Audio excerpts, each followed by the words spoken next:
All right, we are live, Cristina. All right, everyone. Hi, how's it going? We're so excited to have you with us today. Welcome to the Phys Ed Summit and part of the first block session. This is session 1, integrating meaningful technology in Phys Ed.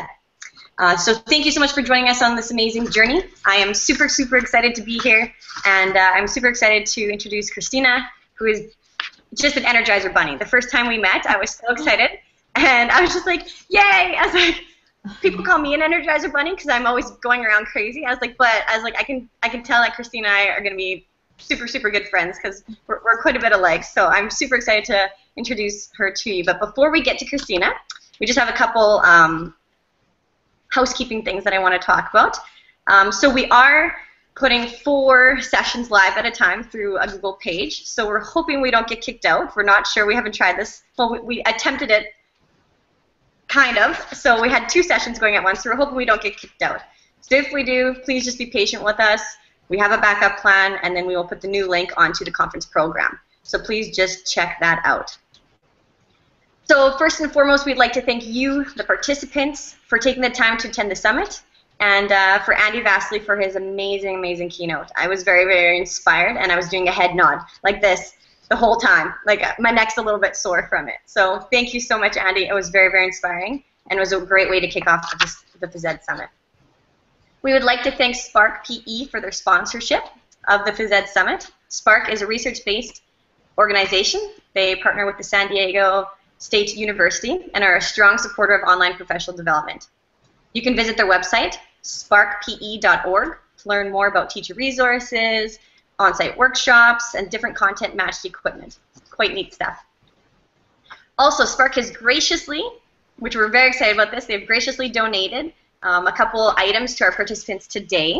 So how this works is when you fill out this, so at the end of the session, I'll put a link at the very, very end, or a little screenshot up, and it'll have a link to our conference survey. So just tell us kind of how we did, how it was, what sessions you enjoyed, etc. So we'll have a link up there, and then we're going to choose 4 lucky participants that participated to win the following prizes. So one person will win 1 Spark Dance DVD, 1 person will win a digital physical education program, 1 person will win a Summer Institute registration, which is pretty fantastic. I think it's worth $439, so thank you so much, Spark. And then another one will be a $150 gift certificate to the Spark store.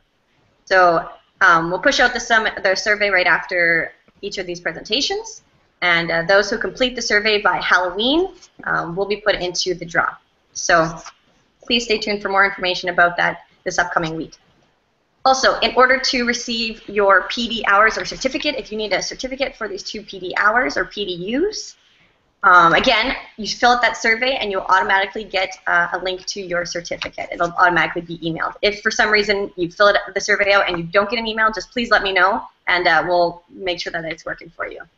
And all right, so I guess maybe I should have introduced myself. I'm Naomi Hartl, part of the Phys Ed team as well as the Phys Ed Summit team.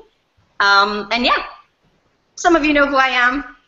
You're not here for me. You're here to listen to Cristina. So Cristina, I'm pushing it off to you.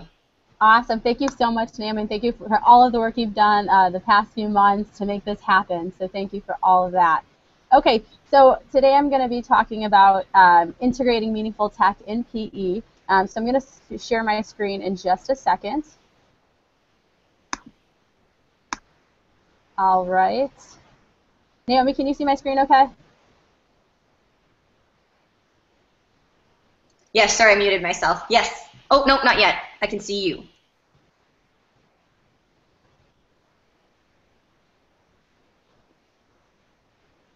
Maybe try again.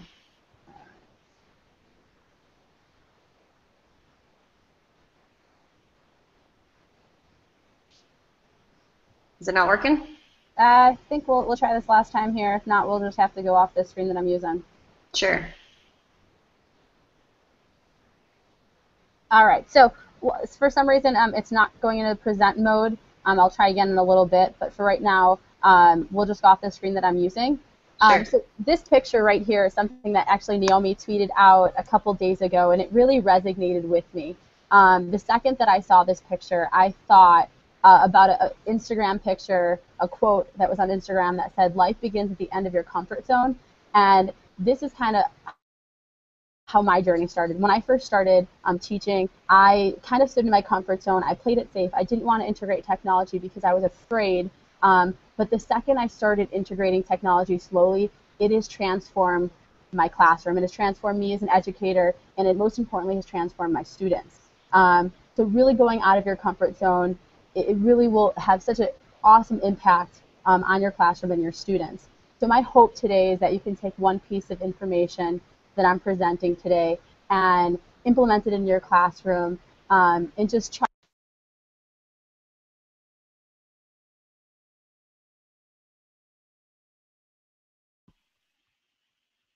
Oh, it looks like we might have lost her. So I'm just going to try and get her back on. So please just be patient with us.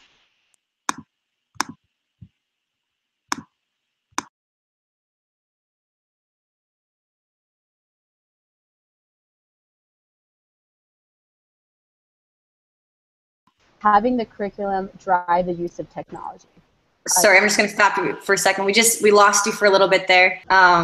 So you're back now. You're back now. Yep. So I can't remember where you left off there, but maybe go back about 2 minutes. Oh, and now I can see the screen. Now it's being shared. All right. And it might be just all right, because cool. we have. I think, do you have my screen, and are we good now? I can see myself. Yep. It's can just you see paused. Can you see my screen? Yes. Perfect. Okay. Did you get the part where I talked about just my comfort zone? Yes, got that part. Perfect. So I think the most important thing is to start small. So having a goal that you want to achieve each year within technology. So maybe you want to do a flipped classroom or a flip type of digital learning, and just start off with a few lessons and then slowly start reaching further and further. Curriculum drives the use of technology. I think it's very important that whatever you're doing, the goal should be student learning. What are students getting out of that use of technology? It should be enhancing their learning. It should be keeping them engaged. And you shouldn't be implementing technology just for the sake of, I want to just implement technology, so I'm going to let kids bring their phones to class. It really should be meaningful and purposeful. I try to implement technology to maximize activity time. Our program where I teach is fitness-based, so my objectives are always to try to maximize as much activity time as I can. And two important questions that I ask myself when I'm implementing something new or a new type of technology is, how will technology enhance student learning? And will it give them a deeper understanding of the content? So that's something that I use as a guide on implementing tech. So the first thing I want to go into is the PE flipped classroom. We have a pretty lengthy curriculum within our school district, and I wanted to find a way to deliver the information to the students digitally. So we weren't taking a lot of time out of class to just go over some things that I felt that they can learn digitally. All of the concepts are reinforced in class, so everything that they are learning digitally is also being reinforced in class, but through activity. So if we're talking about skill-related fitness components, the students are going into activities where they're learning about agility, they're learning about balance, they're learning about power, all of those types of things. But then they're also going on to our digital lesson and learning that material. So it's being reinforced in two places, but it's being reinforced in class as far as activity, and then on Blend Space, which is where the platform that we use to deliver our digital lessons. So Blend Space basically allows you to consolidate all of your files. So basically any files you've used, whether they're videos, PowerPoints, Google Documents, links, anything can all go on Blend Space. It allows you to create engaging and interactive lessons. And the most important part, it allows students to move at their own pace. Oftentimes in PE, our students are such diverse learners. So this gives students an opportunity to go on to the digital lesson, learn the material at their pace. So usually I give students about a week to a week and a half to complete each lesson, which is great because some students don't always have access to the internet. They don't always have laptops or mobile devices, so this lets them use our school resources within that period of time. So within Blend Space, we also include formative assessments and summative assessments.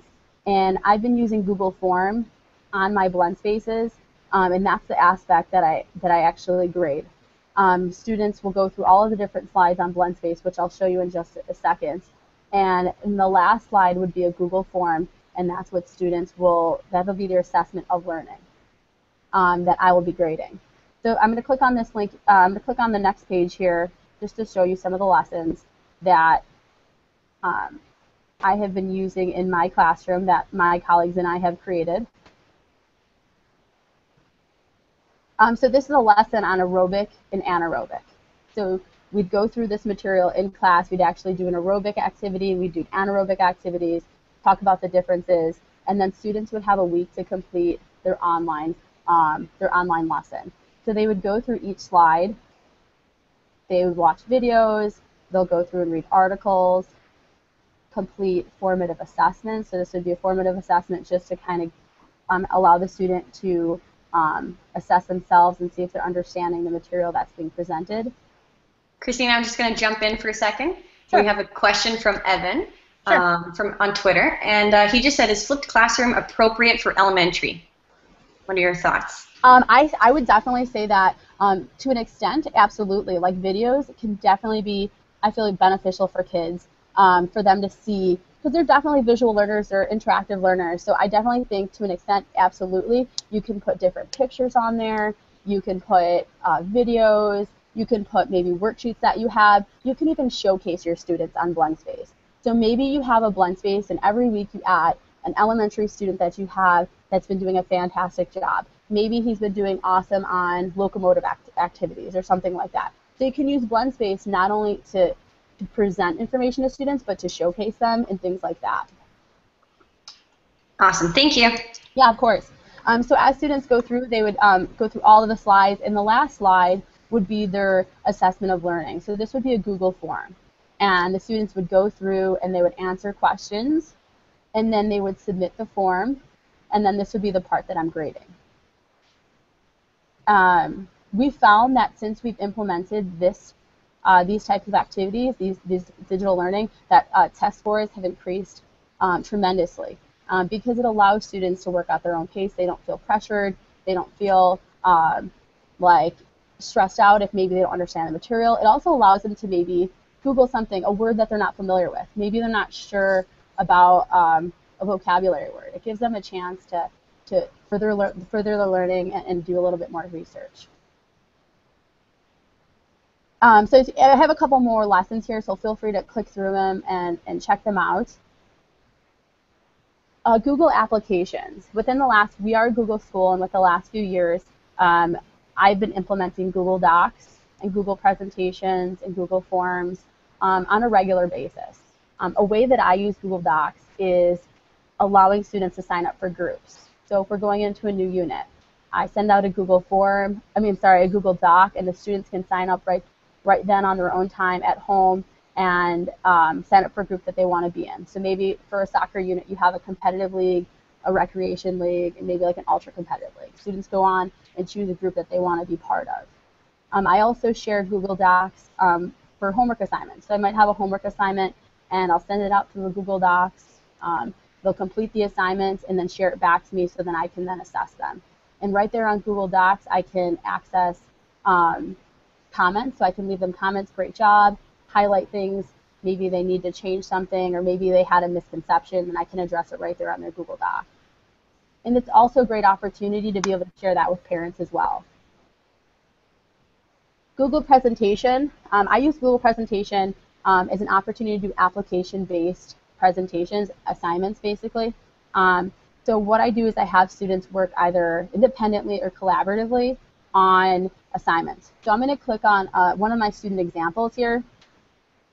And this particular assignment, two students work together, and this is on the health-related fitness components. So they did this outside of class. This was a homework assignment. So Sierra and Natasha both worked on this presentation. So Sierra worked on cardiovascular endurance and flexibility. Natasha worked on muscular strength and muscular endurance. And they both worked on the body composition slide. So as you go through the slides, they basically are covering information. And this basically is application-based, and it's an opportunity for me to see their understanding of the material. And the really cool part about Google Presentation is I always have the criteria where students have to comment on each other's slides. So they're peer assessing each other. So before they even submit the presentation to me, they have to go into each other's slides and say, hey, this is really great, or maybe we should change this around, or whatever it might be, and it holds the students accountable. So I found that the students really enjoy these activities. It allows them to draw their own student interest as well. On this next example, it's a warm-up cool-down activity, and I allowed the students to choose any sport that they wanted to do. So this particular student wanted to create a warm-up and cool-down for cross-country. That's a sport that he was currently in at the time. So basically, he created a warm-up and cool-down for cross-country. And some students chose soccer, some students chose tennis, or whatever student interest that they had. And by making it more meaningful, this really increased their test scores when we had our final assessment on warm-up and cool-down.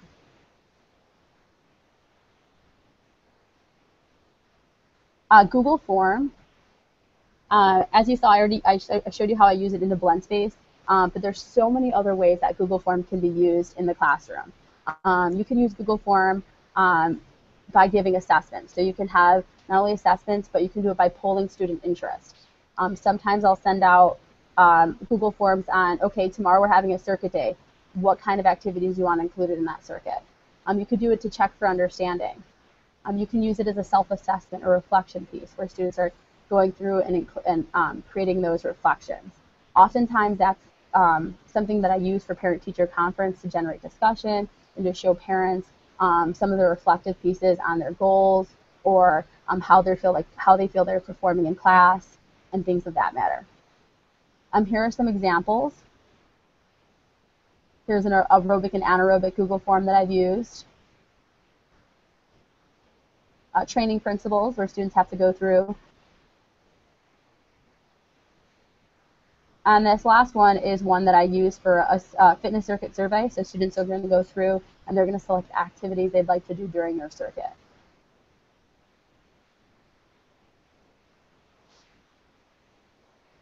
QR codes. I recently, within the last few years, have started implementing QR codes, and it has been a fabulous journey. You've already seen them on my screen so far. They're those little squares. They're super easy to use. You can create them in seconds. It's totally free to generate QR codes, which is awesome. And you can basically share anything. You can share websites. You can share assessments. You can share videos and worksheets. A whole lot of different things that you can share, which makes it really awesome, especially in PE when we're limited on time, if we want students to access information quickly and efficiently. I've also been able to add Google Forms into QR codes so students can scan the QR code and it brings up an assessment right away, which has been really great. And right here at the bottom, I have two different QR code generators that I've used, if you'd like to check those out. So a couple ways you can implement QR codes in PE is creating a scavenger hunt. That I've done that in my class. It's been really, really advantageous for the students. They can quickly access videos. We have a dance unit, and traditionally we were using laptops for students to access videos and to learn these dances. So instead I created a QR code sheet where students could quickly just scan the sheet, and it had the YouTube video right on their phone. So they didn't have to fuss with logging into the computer. They didn't have to fuss with the battery being out on the laptop they're using, or them not being able to log in because everyone's trying to log in at the same time and things of that matter. So right here on this QR code is just an example from my dance unit of how I use QR codes by implementing a QR code sheet. The students would just go in, they can scan it, and it'll bring them to an instructional video on how to do the wobble, how to do the cha-cha slide, how to do Beyonce Move Your Body, and things of that nature. And the students loved it because they got to bring their cell phones out to class. I loved it because I wasn't spending time having the students log in, which could take 10 minutes just for them to get on their computers. It was great because some of the students wanted to have their cell phones right in front of them while they were learning the dance. So that was really great, and the students enjoyed it. While you're just pausing there, we had a question on today's meet. Sure. They just asked if you've ever used augmented reality, like the Arisma app or Daiquiri. Have you ever done any of that kind of stuff? I have not. I'm not really familiar with either of those apps, so I'll definitely have to check them out. Mm-hmm. I can talk to that a little bit later too if we have a little bit of time. Yeah, I've kind of dabbled in it a tiny little bit, but sure. So there's the answer to that question, but we'll try and talk about it later if we get a chance. Great. So these next apps I'm going to talk about, I pretty much use most of these on a frequent basis. The first app is Seconds. I highly recommend using this app. You can get it on the Android market. You can also get it on the Apple market, the Apple iTunes store. They have a free version, so if you want to just try out the free version, and then it's like $2.99 for the full version. Basically, it's a programmable interval timer. So if you're doing let's say you're doing a HIIT workout, you can set a song specifically for your high intensity workout. So let's say for your high intensity, you're going to have a song, and then you can tell the students, okay, for your rest period, it's going to be this song, and you can go through and literally you're not prompting them or anything. They're just going based off the music. They know, okay, this song is on, I'm doing a high intensity activity. This song is on, I get a rest period. And I hook my phone up to a Bluetooth speaker. So during that rest period, I bring the volume down and I tell them what we're doing next. Okay, next exercise we're doing is high knees. And then they wait for that beep, they wait for that song, that prompt, and then they get moving. And then the rest period will come on. I'll bring the music down using my cell phone. And then I'll say, okay, next thing we're going to do are burpees. And then they'll say, okay, and then they'll wait for that prompt. Sometimes we'll do this as a warm-up activity. Sometimes we'll do it for one of our heart rate monitor activities. It all depends. Oftentimes I let the students choose what activities they're doing for the high-intensity exercises. But it's really nice because you get to use music that's relevant to them, and they enjoy that. The next app is Fit Radio. It's DJ engineered music. And basically, it's all the popular music that's out there with higher beats per minute. So they have tons of different stations. They have a top 40 station, country station, rock, EDM, 80s, 90s, you name it, they have it on there. And it's awesome. We use this day to day during our activities while the kids are playing games. We play this during their warm up. They love it. And it's in their shorter clips of the song, so you're not hearing the full entire song, which is really great. QR reader is what I use for QR codes. I know there's an array of QR code reader apps out there, but this is the one that I use. It is free in both the Android and the Apple Store. Map My Run. This year is actually the first time I've implemented Map My Run. This app, it allows you to track pace, calories. It hooks up to most heart rate monitor watches. And then I do a GPS running challenge. And what that is students get with a partner, and they have their mobile device, they have the Map My Run app, they start it when class starts, and then they get moving. And their objective is to try to get as much distance as they can within the class period. And at the end of class, I check and I log how many miles that they've accumulated. You can make this a homework assignment where they have to get X amount of miles in within a week. You can have it be a week challenge within class, who's going to accumulate the most miles within a week. The kids really get into the fact that I made it a challenge. They were competing against each other and competing against other classes. They love the fact that they can bring their phone out. They brought their headphones out. They were listening to music.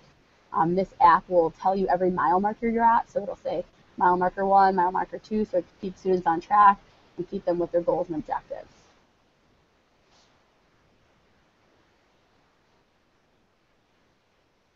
What's your farm star, guys? So the next app, which I absolutely love, and it has really given me the opportunity to bring some of my creative juices into the classroom. So it's the DJ app.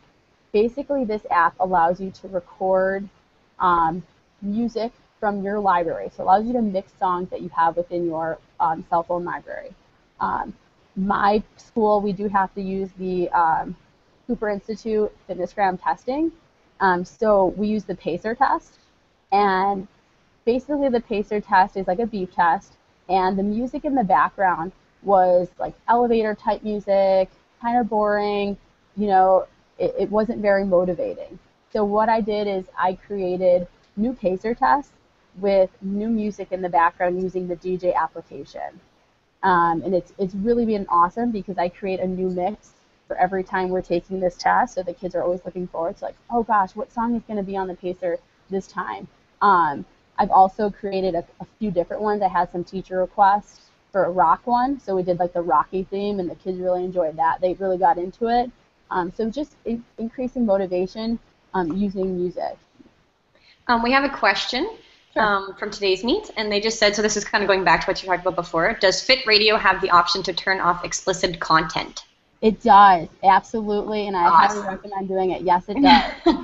Good idea. Great question. It's a fabulous question. Yes, it does. So on the side you can, and you can also, so let's say you're listening to a mix you really enjoy, you can favorite it, and you can keep it in your favorites, so you can always go back to it. So if there's a mix that you really like, you can do that. It also, our department purchased like one account, so all of the teachers share one Fit Radio account, and it's really nice because other teachers will favorite some, and then I'll go in and check them out and be like, oh, that's a really cool the mix, and the kids will say, hey, you know, Mrs. Krein, I really like this mix that you played today, and I'll just save it and kind of refer back to it. So yeah, really great question. There's the paid version is really great. There's no ads or anything like that, which is really great. So thanks for that question. So the last part of DJ that I use is I make mashups, which is I allow students to pick songs that they like, and then I create one big mashup. Naomi, do you know if I play this, will everyone hear it? You can try. I can try. So here's like a PE mashup, like this is only a 3-minute clip of a song.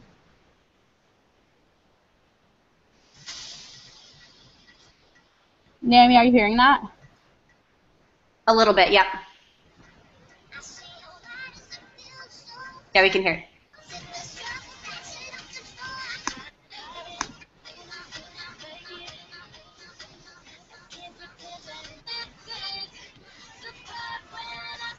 So basically what I do is I only do like a few, like 30 seconds of a bunch of different songs. So it kind of gets kids excited because, oh, I want this song to be played in class, and they'll get to hear it, so they get really excited during their jog. Sometimes they'll go into a dance and things like that while they're jogging. It just really gets kids excited. It makes the time go a little bit faster when we're doing some of our exercises and some of our warm-ups and things like that. So students enjoy that, and it's super easy to use this application. I personally use it on my iPad, but you can use it on your iPhone as well, or Android devices as well. So highly recommend using the DJ app. MyFitnessPal is something that we use in our junior-senior classes. It allows you to track your calories based on all the meals that you eat. The cool thing is it syncs with the web, so if a student doesn't have access to the phone or anything like that to track their meals, they can actually do it on the web, and if they do enter it in on their phone, it goes straight to the web, which is really cool. It tracks all the major nutrients, so it'll show the amount of proteins that they ate, amount of carbohydrates, all of that stuff right on that app, and it's also web-based, and then they sync together. What we do with our students is we have them track all of their meals and exercise for a week, and then we kind of then reflect on their meals, and we talk about caloric intake and a lot of those types of things. And students are really surprised about their data that they end up receiving, which is it's a really interesting project that we do. If anyone's interested in it, I'd love to share it with you. But it also allows students to see, are they getting enough calories based on their activity and things of that matter. So highly recommend using MyFitnessPal. Students, it also has a huge library, so you can type in Trader Joe's apple chips, and it'll have literally Trader Joe's apple chips. The amount of foods that they have in there is really extensive. Selly is another app that I use. It's for group messaging. Sorry, can I just stop you for a second? One question, this is kind of going back to when you're talking about blend space. How long have you and your colleagues been using blend space for, and do lessons take long to prepare? Okay, so awesome question. This is year 3 for us. It was previously EdCanvas, if anyone's familiar with EdCanvas. So EdCanvas transformed to BlendSpace. So we first started using it when it was EdCanvas, and not at all, because BlendSpace, and I'll click over to set BlendSpace really quick. If I go to my home, just so you can get an idea of what it looks like to create a lesson. On the right-hand side, if you see here, this is how quickly you can add things to your BlendSpace. Oh, we can't see it. Oh, you cannot see what I'm seeing right now? No, we're just seeing that slide. Oh, now we can. Keep. Okay. Okay. So if you see here on the right-hand side here, this is all of the things that you can add to your BlendSpace. So if I wanted to add a YouTube video, it's as easy as me typing it in here. I can type in fitness, and it'll show a bunch of fitness videos, and I can actually preview them here within BlendSpace. And then all I would do is drag it in, and then it's in my BlendSpace. So it's not time-consuming at all to create these. It's actually quite easy. I also teach health education, and oftentimes I use this when I have subs. So my sub plans basically will be have the students check their email and complete the BlendSpace. And I literally can create a lesson pretty quickly. And you can use Google Drive by just going right here into your Drive, and it'll load up your Drive, and you can drag in files. You can use Edu Creations just by Google searching. You can do articles, you name it. So it's pretty easy to create. And the cool part is the collaborative piece of BlendSpace is I can share this with one of my colleagues. They basically use this copy. There's a copy. You can't see because no one shared one with me, but normally on the top there's a copy icon, and you can copy the lesson, and you can add whatever you'd like to it. So oftentimes one of us will create a lesson, we'll share it with our colleagues, and then we'll just change the Google form at the end. So then we're receiving our students' responses, not other teachers' students' responses. So it's super easy. A lot of times I'll send it to a colleague, we'll add stuff in, reshare it back. I'm like, oh, that's a great idea. So it's great. And every year we try to build upon our lesson. So to answer your question, we've been using it for, this will be year 3 for us.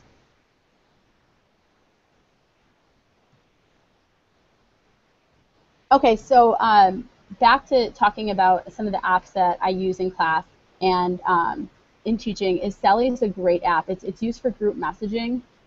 There's no size limit, so you can use this for all of your students. You can even extend it out to parents if you'd like. You can send reminders, you can poll your students.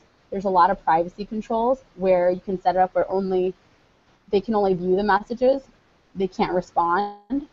You can change it if you have smaller classes and you want the students to be able to respond. Maybe they have a question. You can send out a message, don't forget you have this homework assignment due. And a student can say, what was that homework assignment again? You want to set it up like that. Or you can just have it where it's mass messaging. You can say, okay, don't forget we have an assessment on Friday. Or you have a BlendSpace assignment that's due on Thursday. It's a good opportunity, too, for you to include parents. Don't forget we have parent-teacher conference next Thursday, or whatever it might be. So it keeps students engaged, it keeps parents involved and in the know, which I know they really appreciate. So I highly recommend using Selly. I know there's a lot of other group messaging apps out there, but this is just the one that I've been using and I've really enjoyed. Selly also has the ability, so I can go on my Selly account online and send out messages. So if I don't have my mobile device with me to use the app, I can go right onto my computer and send out a message. Don't forget to bring your laptops. Don't forget to bring your phones and make sure they're charged. And I can do that right from my computer, which has been really useful. Utilizing mobile devices. This is something I've been doing more and more, is just trying to utilize mobile devices in class. I'd recommend polling your students first, finding out how many of your students have cell phones, how many of them have maybe iPods if you have wireless in your school, how many of them have maybe iPads or things like that. My school particularly isn't one-to-one yet. We're getting close to being one-to-one, but we're not one-to-one quite yet. So we don't have the ability to have like iPads or anything like that. So the first thing I do is I poll students to find out what they have. And some great ways to use mobile devices is for video recording in your class. If you skill assess, and you want to have the students video record each other and then kind of assess using that video. For MP3 players, if you're doing a heart rate monitor workout and you want students to just work independently, they can use their music as some motivation. Utilize apps. I've had students utilize some fitness apps. You know, there's certain days where we work on heart rate monitors and students have choice on the exercises they do. They've utilized like Nike Fit Camp and things like that, where they can just use apps that they have in class. You can use a stopwatch. Maybe you don't have heart rate monitors quite yet. You can do that to maybe have the students get their exercise heart rate. Maybe you want them to find their resting heart rate and things of that nature. You can also use mobile devices as assessment tools, you know, by whether it's QR codes, whether it's you're emailing them a Google form or things like that. So there's always opportunities to use mobile devices in class. And something I often tell my students is that it's important that they're using the mobile devices the way that they're intended to be used for that day. So I don't let students just bring them out to class every day. I have to give them permission for that day, and then they have to use them for whatever reason it is. So if we're doing Map My Run GPS challenge, that's the reason that they're using them. So they're not going to be using like Snapchat or texting and things like that. And usually if they do that, then they lose the opportunity to bring them to class. And I honestly haven't had any issues where students weren't on task. They're just really excited to use them and to be engaged and to have them out. So I haven't really come in any issues with students not doing what they're supposed to be doing. The next technology that has really been beneficial in our PE program here is using smart technologies. We don't have smart boards in our field house or in any of our facilities, but our other classrooms, like our English classrooms and our math classrooms all have smart boards. So what we've done is we've gotten the smart program on all of our laptops, and we've used the smart response clickers. And you can see right here in the picture, and this is what they look like. We hand out assessments, and the students respond using these clickers. And right when the student responds, we get it right to our computer, so it's instant feedback. We use this for formative and summative assessments. Sometimes I use this as like a pre-assessment. Students will grab a half sheet, answer the questions on their smart responders, and it goes straight to my laptop, and I can see what their answers are. And I really like this because it's instant. Right then and there, I can address misconceptions. Maybe a lot of students got number 1 wrong, and then I can kind of address, was it a poor question? Did I not go over that material well enough? Or for whatever reason, I can address it right then and there.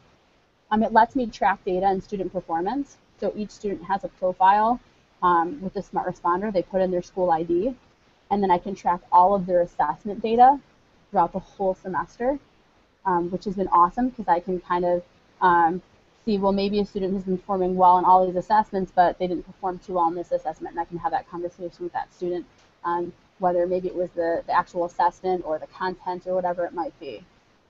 It's a great tool to poll students. It's super easy. The students just type it in, and then it comes up on the board if you choose for it to come up through a projector, and you can see some of the students' responses.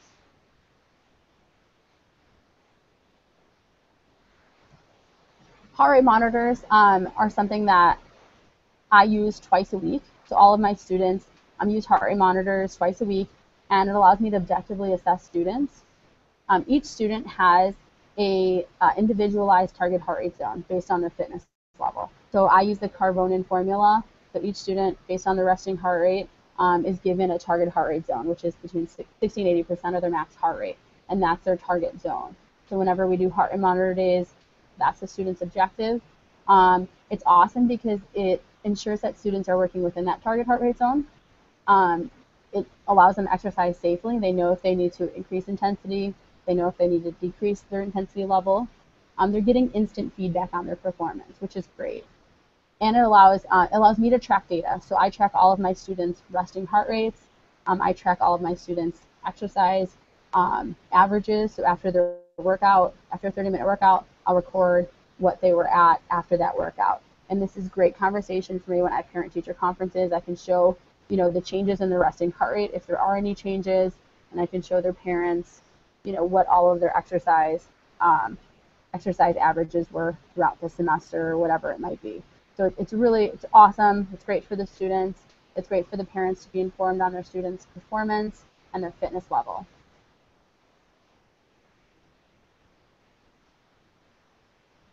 Bluetooth technology.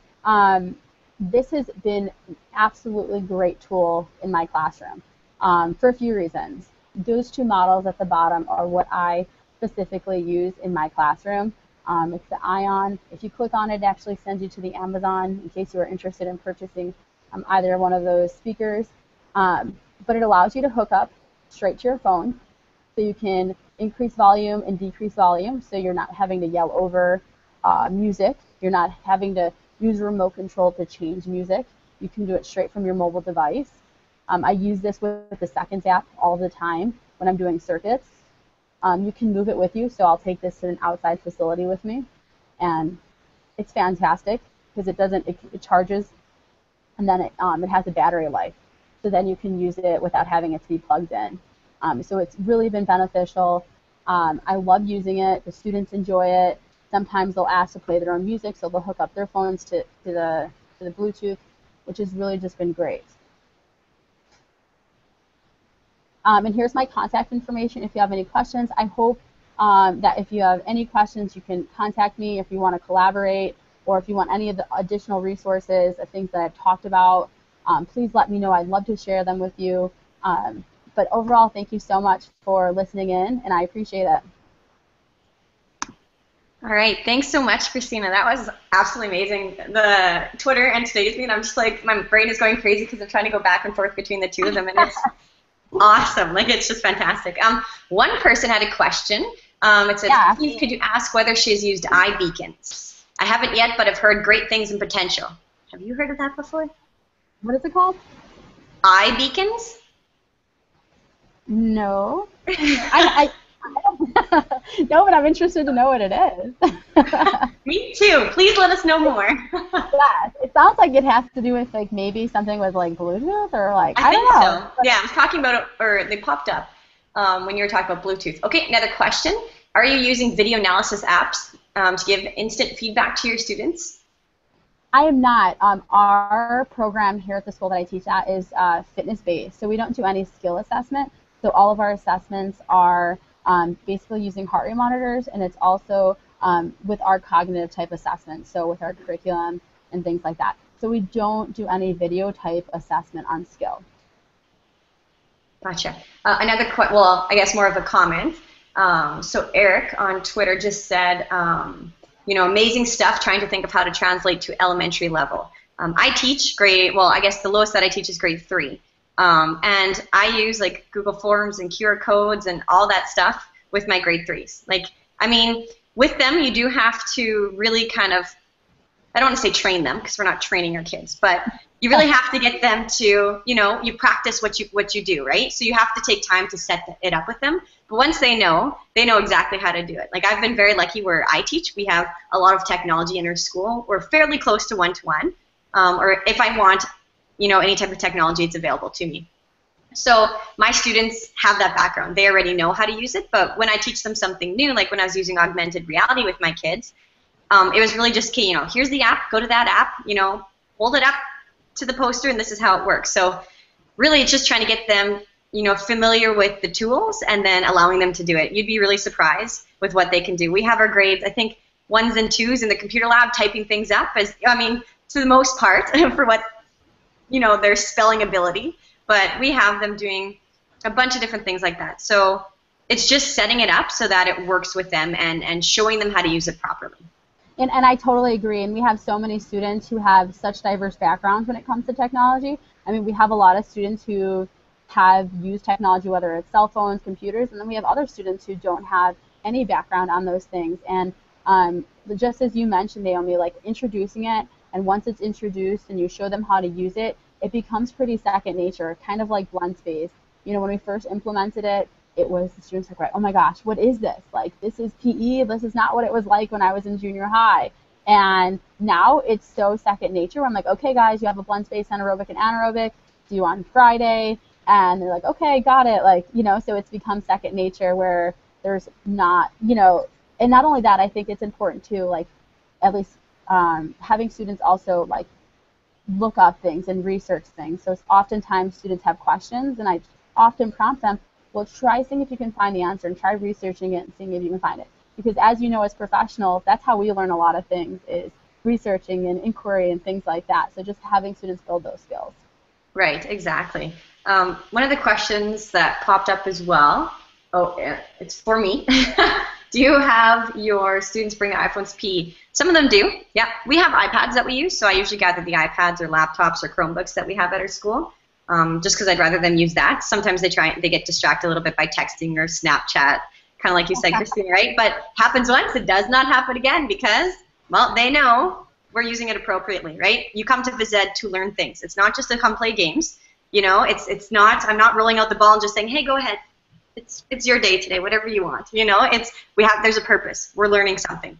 And so sometimes I have them bring their phones if I let them know ahead of time, but I have enough devices in my school that I don't need to do that. In some schools, absolutely. I mean, if they can use their phones and you can show them how to have a positive digital footprint, showing them how to use it in the right way and not just, you know, to text somebody, right? There's, you know, our phone, this is a mini computer in our hands. Like, how amazing is that, right? Like, it's so neat. So why not show them the positive things that we can use it for? Not that texting somebody or Snapchat isn't positive, but in school, we don't need to use it in school. So how can we show them how to utilize that tool in a proper way for a school setting? So I tell them, if I tell them to bring it ahead of time, then they can. And my classes, I usually have, well, I teach in a small school, so I have class sizes anywhere between 13 to 20 kids, 24 kids, but that's split classes. So right now I have a 3, 4, 5 split class, and there's 15 kids. I have a 6, 7 class, there's 22, and then 8, 9, and there's 20. So, I mean, my class sizes aren't the biggest, but I am looking at 2 different curriculums when I'm teaching them. So it just depends, really. And Cristina, you teach high school, am I right? I do, and I do, like you said, I'll tell students ahead of time, and that's a great opportunity, something like Sally, like, hey, a mass text message kind of thing, hey, bring your mobile devices, you can send email, because the biggest thing is making sure kids have their devices charged, because by the end of the day, that's something that I do find is a challenge. So I always tell students, make sure, hey, you have enough battery for class 8th hour, because we're going to do a GPS challenge, or we're going to do whatever it might be, however we're using our cell phone. So that's really important. So I always have students, they don't bring them every day, but they bring them when I prompt them to do that. Exactly. Yeah, and I use Remind. It used to be Remind 101, but now it's Remind. And actually, I haven't really utilized it to its full potential now, but I think you can like start sending like videos, or not videos, but like pictures through Remind too. And I'm just like, oh, that is so cool. So I could have parents sign up to this Remind. You know, they can get on their phone or on email, and I could send pictures of what the kids are doing in class. Like, how cool is that? Like, we can communicate. It's a communication with parents. So not just with their students, but with their parents too. So way too cool. Just the things that you can use, right? I mean, and again, like we show, you know, Cristina shows all these amazing things, and, you know, we've talked about, you know, tech and phys ed, but really choose one thing and focus on one thing. Don't try and implement everything at once, because for one, it's going to overwhelm you, and it's going to overwhelm your students quite a bit. So slowly kind of build into it and pick one thing. Like Cristina's been doing this for a couple of years. I've been doing this for a couple of years. And, you know, we started with one thing and we built into it. So I guess that's my advice for anybody that's viewing, is to just take it slow. Absolutely. I totally agree, Naomi. Okay, let's see if we have any other questions.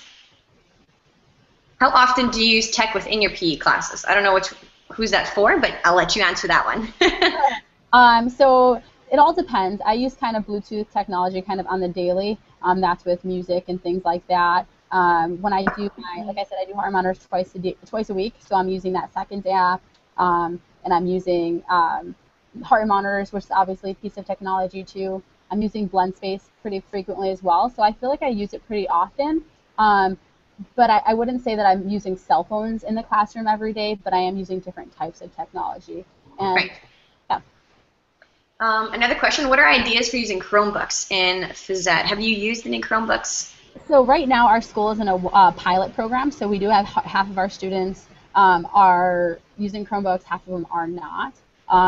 Next year we're supposed to be at Chromebooks, and I cannot wait. I think it's going to be an amazing experience with my love for technology and for all my students to have Chromebooks. But I think using Google Forms would be a great way to use Chromebooks, Google Docs and Google Presentations. There's oftentimes, I'm not sure about your school, but our school, we have late arrival days because of professional development things and things like that. So those are days oftentimes when classes are shorter, and those are awesome opportunities to use your Chromebooks for reflective pieces. You know, you can have students use their Chromebooks before they leave class to maybe rate their performance on that day, or whatever it might be, maybe to rate themselves on your objectives. So I think there's like tons of opportunities to use Chromebooks, and you don't have to have all your students bring their Chromebooks, but you can have, you know, maybe one Chromebook per 3 students to do a reflective piece or something like that. But I think that Chromebooks and PE, I definitely think there's tons of opportunities there. Absolutely, I agree completely. And one of the neat things you can do too is have a station set up, right? So you can have a station in your gym with a couple Chromebooks, and call kids throughout the your activity time and say, hey, I want you to go reflect quickly.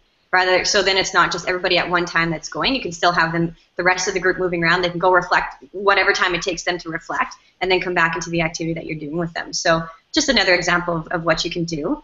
And we'll do one more question here. And I guess one of the things that's kind of coming up on today's Meet and Twitter is just what's the ratio between tech and activity time? And I know for me, anytime I use tech, it is enhancing my students' learning and their understanding of the material, but it's also enhancing the activity time. I use Tango Remote so I don't use Bluetooth, but I use a Tango Remote app between my phone and my iPod to work my music system, and that's my classroom management tool. I also have a mic, and if I don't have those things, like my mic broke this week, and it's been a really difficult week for me because I'm trying to yell over top of my voice doesn't carry very loud, and it does not carry in that gym. So I've been having difficulty, so that's one of the things that I'm struggling with this week. So we need to get a new mic, but is that it enhances. So it's my classroom management. Without it, it's just like crazy chaos. So for me, it enhances our student activity, and it enhances their learning. So if it takes away from the activity time, then it shouldn't be implemented. And I mean, I've tried things, and it has not worked, and it's taken away from the activity time, and I go back and I reflect. We make mistakes, and we learn from those mistakes. But it makes you better as you go through it too. So there's gonna be times where you try it and it bombs, it fails, and you're just like, oh, that was terrible. Like, what? I can't believe that happened. But you learn from it, and you let your students know and be honest with them and say, hey, we're trying something new today. I'm showing you how I'm being vulnerable with you and how I'm taking risks to help your learning, and let's try it. If it just blows up in our face, okay. How can we get their feedback and say, how can I fix this? What do you think? What are some suggestions? And go from there. So yeah, Cristina, you can add to that if you'd like. Yeah, I mean, I totally agree. I feel like when you let students know that you're vulnerable with them, it just makes it's really just an awesome experience, and I think students really appreciate that, because there's been times where I've implemented new technologies and they did not work at all, but I feel like it's made me such a stronger person, and it's given me the opportunity to be okay that things don't work, but learning from those mistakes, and that's really just been my journey with technology. Is something doesn't work out, how am I going to change it, make it better, and make this activity work? Or maybe it doesn't work at all and I need to just throw it out and try something new. So absolutely, but for the most part, everything I do is to maximize activity time. Unfortunately, with our kids changing for PE and having so many students, we do lose time. So my objective is to maximize as much activity time, and use technology as that vehicle to enhance that time and increase student motivation and things like that. So there's very little time where technology is taking over the class or things like that. It's really just as that enhancement and to get kids excited. Exactly, I agree 100%. All right, well, we're gonna stop that there. I know there's still a few more questions that are out there, but you can continue, checking out today's Meet and Twitter. And the one thing that I was really excited to see on today's Meet was people were, they're asking questions and other people were jumping in and helping out, because I was just like, I can't answer all these questions. But it was fantastic to see the collaboration, and that's what this is all about. That's what the Phys Ed Summit is all about. That's what social media and the online Phys Ed community is all about. It's, sharing is caring, and collaboration and connecting is amazing. Like, this has just been a fantastic experience, and I just want to say thank you so much, Cristina. I've learned so many things right now, and I'm just like, I'm excited to go, bring it back next week and show my kids. So thank you so much. You're very welcome. for, being here with us, and I'm so excited to, get to know you more and have more conversations, maybe be able to collaborate with you later on and maybe do some things with our students, because that would be really exciting. Absolutely, and I'll jump on today's meet too if you have any other questions. I'd love to address them, and I'll check out the Twitter back channel as well. And thank you so much, and I'd love to answer any other questions and collaborate with anyone who's interested. But thank you so much for watching. Thank you, Naomi. Thank you to the Phys Ed Summit team. You guys rock, so thank you. Thank you so much. I'm just going to stop the broadcast here. So thank you, everyone. Tune in for block 2. We have 4 different sessions. We have the elementary roundtable, high school, middle years, and the pre-service teachers. I will be moderating the pre-service teacher one or doing back channel stuff. So yeah, check it out. Thank you.